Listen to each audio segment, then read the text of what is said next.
The Claflin Lady Panthers sweep CIAA Softball Player of the Week honors after great doubleheader sweeps. When the honors came out for the CIAA, the Lady Panthers were as dominant off the field as they were on the diamond. Senior Claflin pitcher Jalen Jackson was named the CIAA Pitcher of the Week for the third time this season. This week, she brought home the honor after allowing just one run on 4 total hits this week with 16 strikeouts. Hey, the Lady Panthers won too. Adding to the Lady Panthers' defensive efforts was another senior, Alexis Beavers, who was named the CIAA Defensive Player of the Week. She finished the week with 1,000 fielding percentage that included her totaling 24 putouts and 24 chances. With the defense well in hand, the Lady Panthers turned to senior outfielder Brene Howard, who was named the CIAA Offensive Player of the Week.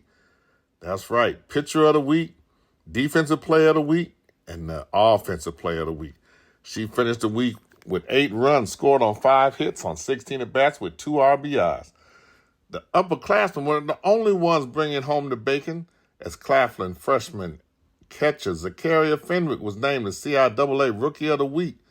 She recorded 4 runs scored with 4 RBIs on 4 for 12 hitting for 333 batting average. Among her hits were both a double and a triple. Stay tuned for the Claflin Lady Panthers and their dominant run. The Claflin University men and women's track and field teams competed in the 2023 Georgia Tech Invitational. There weren't many Panthers and Lady Panthers in competition, but there still was some great individual showings. It was on a track where the Panthers made the most noise.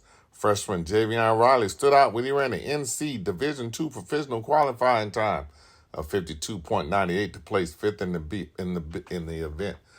That result places him with the 3rd best time in the CIAA. He returned later in the day to join the Panthers 4x400-meter relay team that also placed 5th in the meet. The team's 3:14.34 is currently the 2nd best time in the CIAA. Reginald Gore, Jacaria Sanders also competed well in the 1,500-meter run. Their times are now the 2nd and 3rd best in the CIAA. The Lady Panthers also had a strong day with some steady improvements. Sensational sophomore Zoe Adams placed 25th in the women's 400-meter dash. Freshman Fajana Burnside also 25th in the women's 100-meter hurdles. Junior Jonica Fuller added 43rd place finish in the women's 400-meter yard dash. And that's up-to-date news on Claflin, men and women's track and field.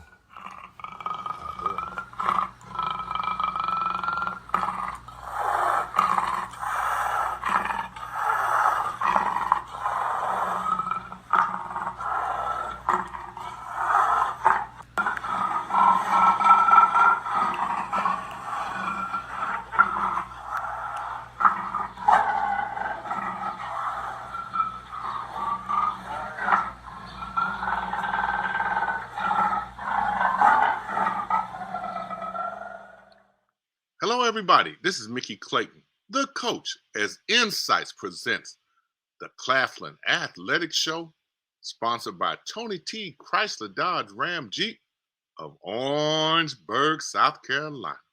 We always say, support those programs, those entities that support you. With us today, we have a very special guest. I know I say it all the time, but it's just amazing how many of these people that we interview from Claflin really are special. And we have a young lady that's the head coach of the strength and conditioning program at Claflin University. Welcome to the show, Miss Ashley Fields. How you doing? I'm great. How are you doing today, Ashley? I'm good. I can't complain. Some people are the complaining type, and others aren't. I got the feeling you're probably in that category that doesn't complain much anyway.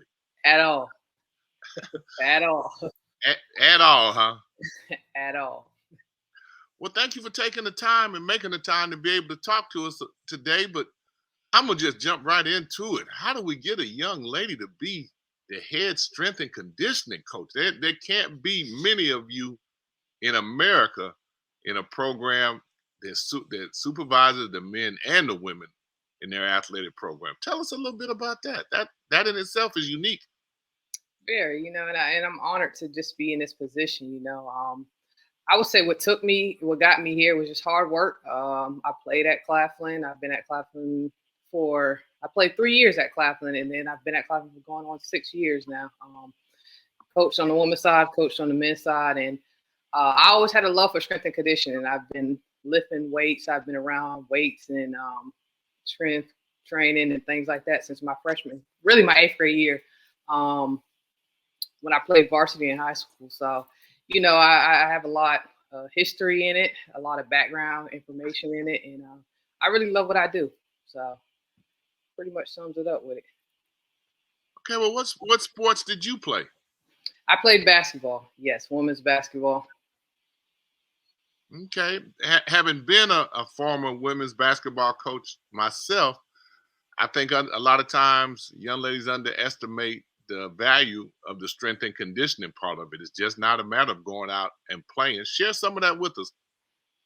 Oh, absolutely. You have to be able to transition your strength and your power. Basketball is a very demanding sport, from conditioning, from just being able to read angles, being able to cut, having that agility, having that flexibility. So, that's my main focus when I start to deal with athletes, just making sure they're flexible, making sure they have the ability, and then, we could build on the strength, the power, things like that, and sport specific movements and things like that. How individualized are the workouts that you have, or does the basketball team have one set of workouts that you do and the softball team another, or do you do them by individuals? So if I have an individual, say I have an individual that's like lacks flexibility in their lower body or anywhere in their body, I would change up their workouts. But as far as like basketball and volleyball, their workouts are very, very similar, simply because the sport demand is very similar. Softball, baseball, of course, go hand in hand. So that's how I break it down. I don't have my basketball players don't do my softball workouts at all. Mm-hmm. Well, give us a little bit more detail about the difference between your basketball workouts and your softball workouts. So softball, baseball is more of a power demand sport. They transition with a lot of just power exercises. They do a lot of heavy lifting, things like that. Now in basketball, right now we're in a transition phase where we're working on strength and power. But when they come back in the fall, they would do more sport specific exercises as far as like agility work, Olympic lifts, power clean, hang cleans, things like that, where they can really transition from just having strength and power to being able to have it on the court. Not taking away their athletic ability, make sure we're building on that and transitioning very well. So it shows up on the court. Okay, let's take basketball, since it's the same, men and women's. As you go through your workouts with them, do your workouts, how different are your workouts in season, after season, summer? How different are they, or are they different? Oh yeah, absolutely. So in season, this year was a little different for us. In season I got in a little bit late, and it was playing the 8th ball, just really seeing where everybody was. We have a lot of kids that probably needed more flexibility things, but we were already rolling. So postseason is where I really just cater to what they need. So if, say, I have the women's basketball team, predominantly, say about 6 players on the women's basketball team need flexibility or mobility work, then they come with me and we do that.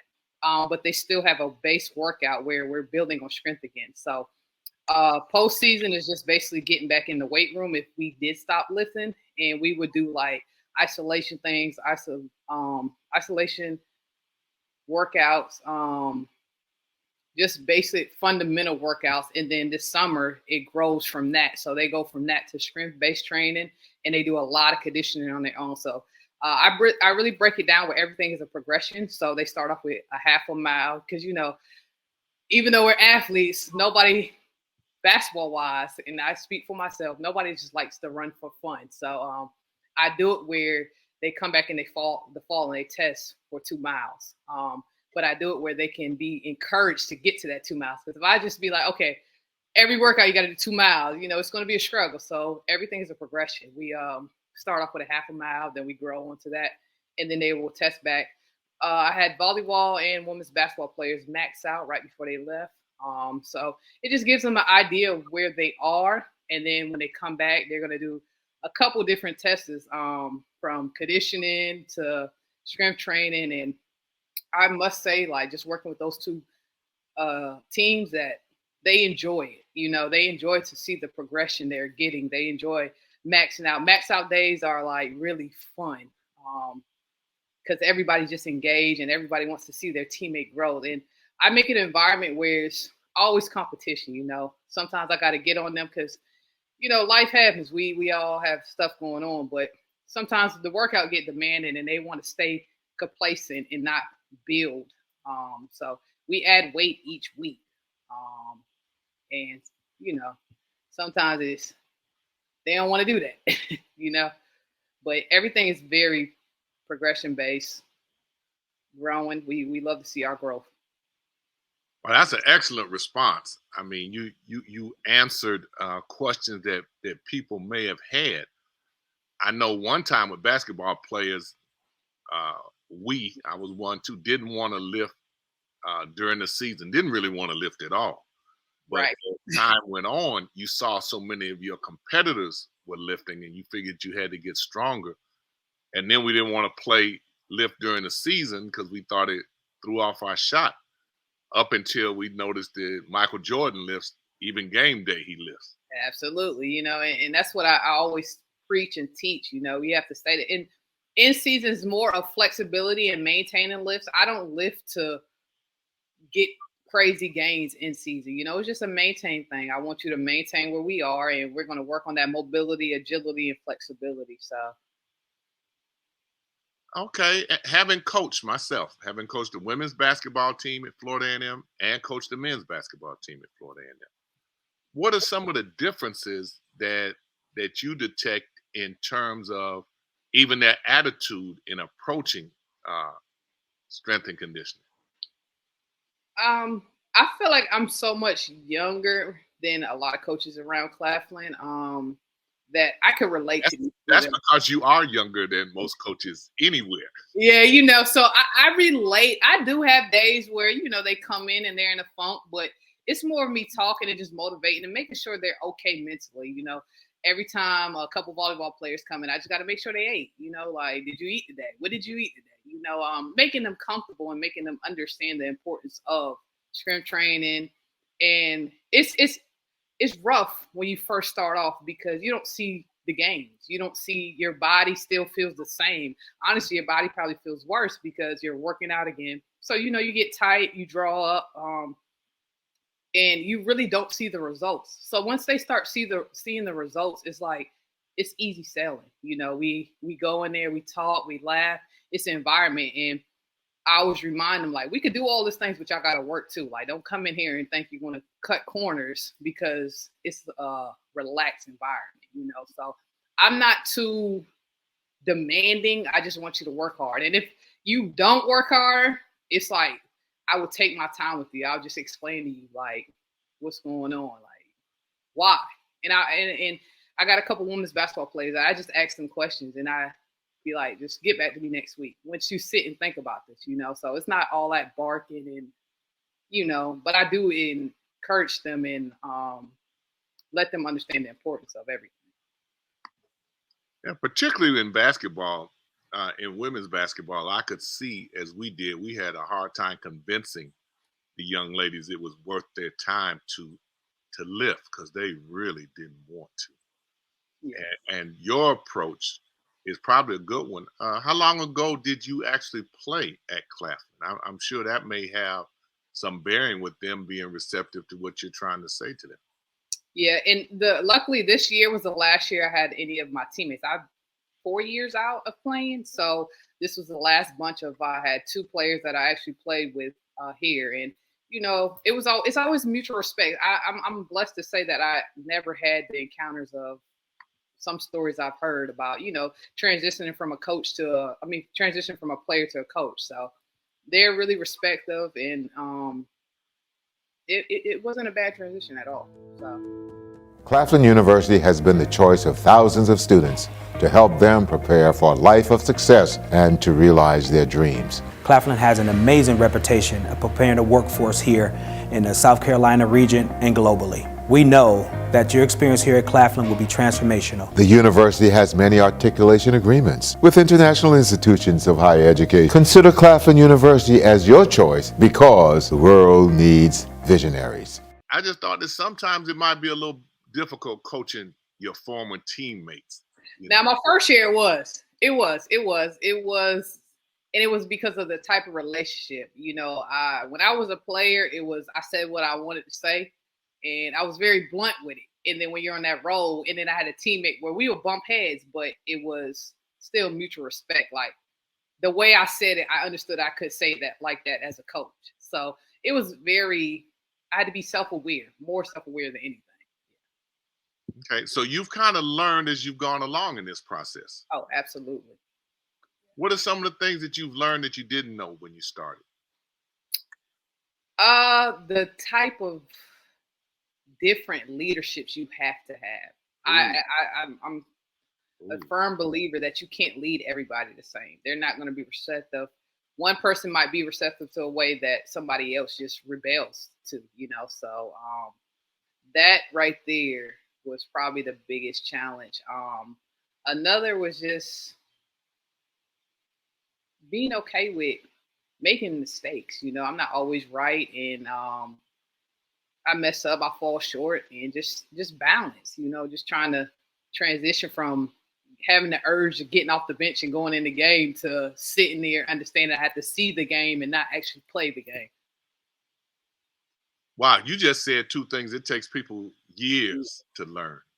Yeah, that was very, very hard. And I think I learned it on the men's side.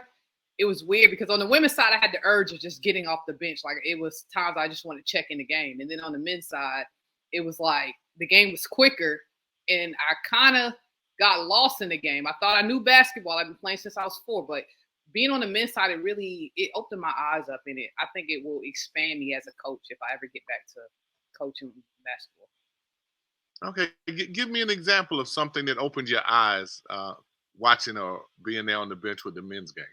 Oh, the game is way faster.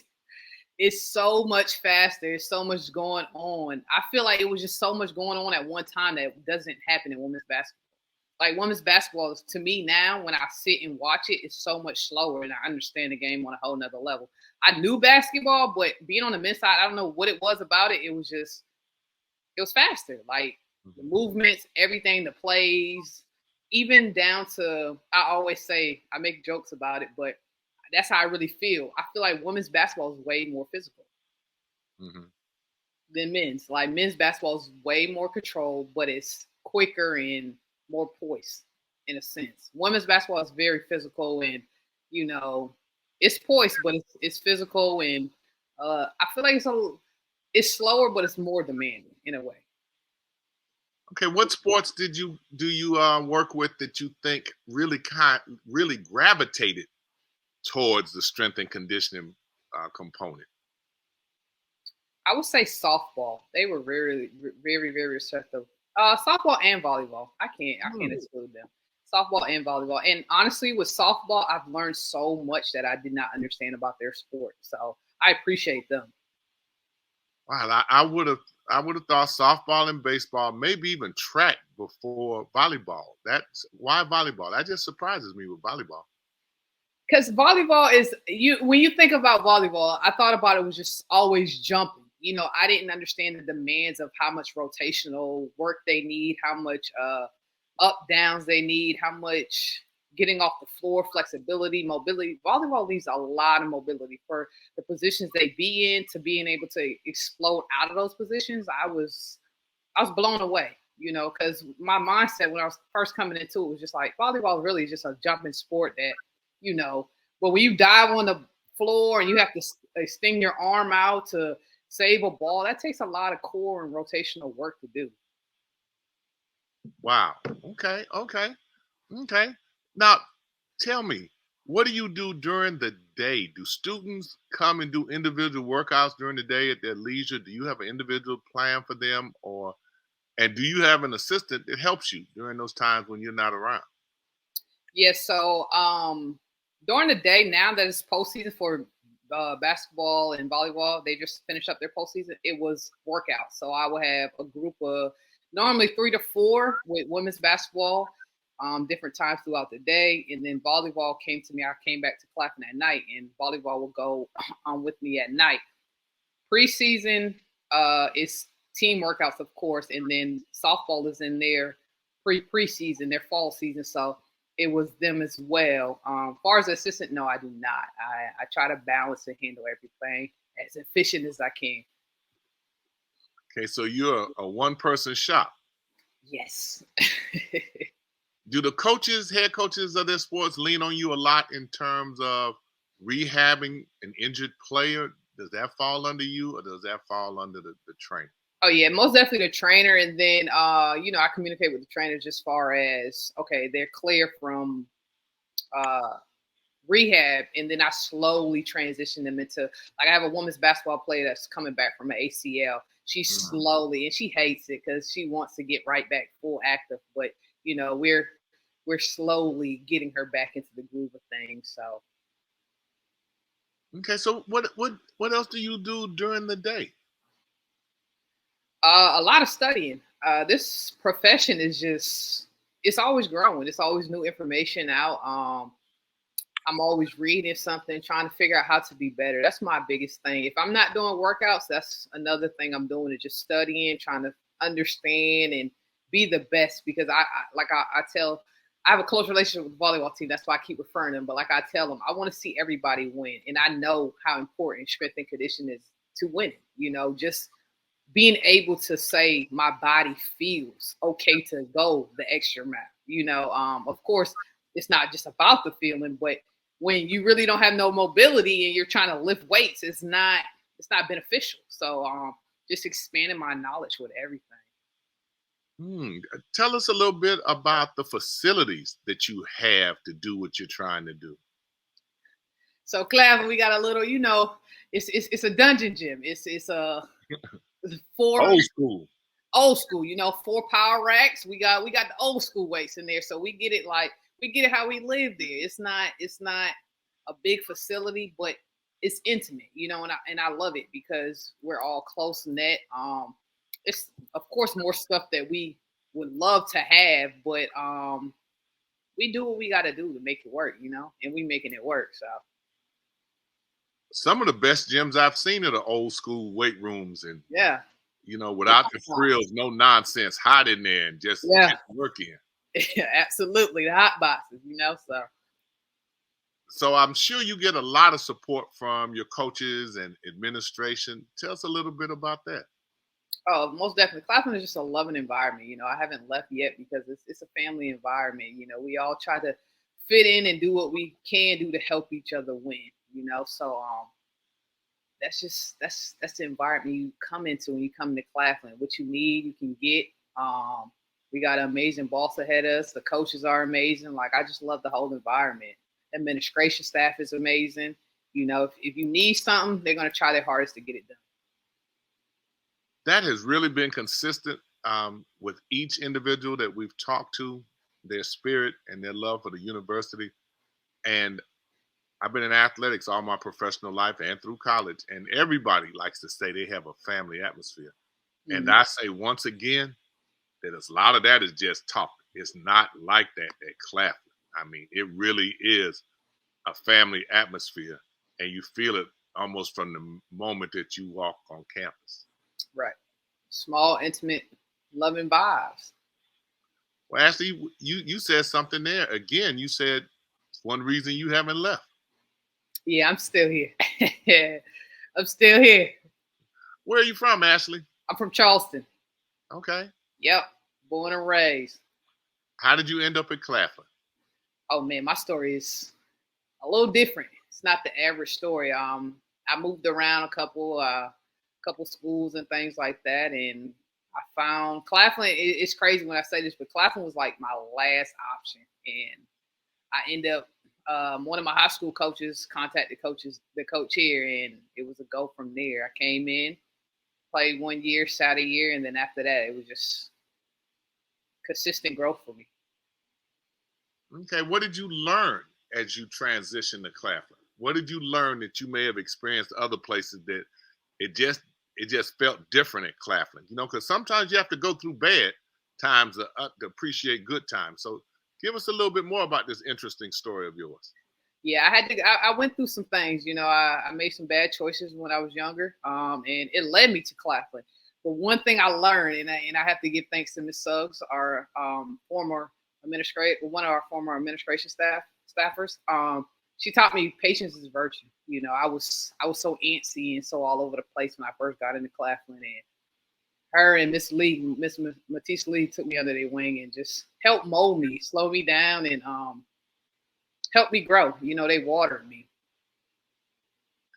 And from what you learned, what do you do when you see somebody that reminds you of yourself and you see the teenage you? What do you do when you see them? It's funny that you asked that. So I work with children as well. I'm the program coordinator at the Boys and Girls Club. So I get to instill my knowledge in kids every single day. And I absolutely love it. I love both of my professions. I love what I do. I wake up every day ready to do what I do. So I have kids from the age of 5 to 14 that I get to like really close knit help and water and grow. And it's just a blessing, you know, be able to share my experience and pass it on. You know, that's my biggest thing. When I get knowledge, I want to spread it and share it with others. So when you see somebody that reminds you of yourself, that sees things through their own prism, not always the right way, but their own way, and you say, "Wow, he or she reminds me of myself." Do you spend a little time trying to talk to them, or do you let them go through trial and error period? Oh, of course. You know, and especially if they do something that just reminds me of the old me, I'm like, oh yeah, like I gotta share with you, man. You gotta hear this, you know. And it's not even just a one-time thing, like because I live in I don't want nobody to make the same mistakes I made. So if I see you about to make the same mistake, or I see you just having some of the similar traits that I had, I'll try to talk to you because I've been there, done it. I had to go through it, and of course, at the end of the day, you might have to go through it, but I hope you have that moment where you can reflect and say, "Oh, Miss Ashley or Coach Ashley helped me," or you know what she said popped back up in your head. Well, a lot of times I always tell people that you go through things and it's not for you, it's for you to be able to help somebody else. Absolutely. No. And you seem to have that giving spirit within you that you try to pay it forward, as Matisse Lee and some of them did with you, to take that time to help you get to where you are. Oh, absolutely.